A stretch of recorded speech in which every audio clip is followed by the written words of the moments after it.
tila padiki lung seta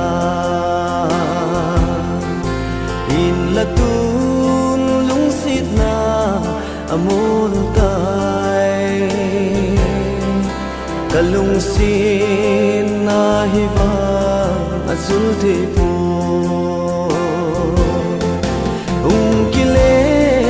kit mai tan kalung si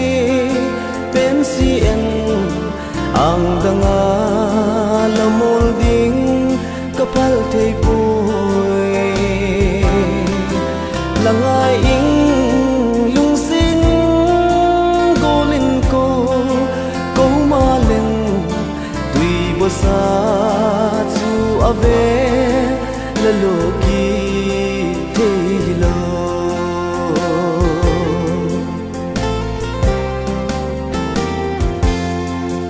ken lo ding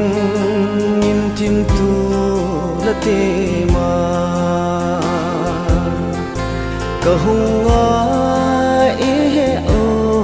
le hung ti in la dum lon ti in ale tai kile kit mai tan kalung si pensien ang danga lamol ding kapal te poy langai ing lung sin golin ko ma leng ui bosa su ave lalogi te hilo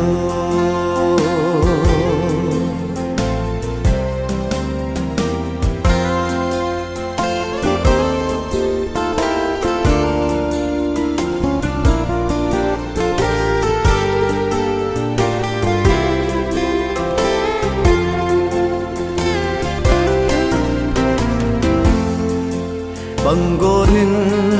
lung sin ngai ma leng nam min si mai tan va pat na to la sen a koi to no min hung leng ta kile kit mai tan kalung si pensien ang danga lamol ding kapal te poy langai ing lung sin golin ko maleng tui bosa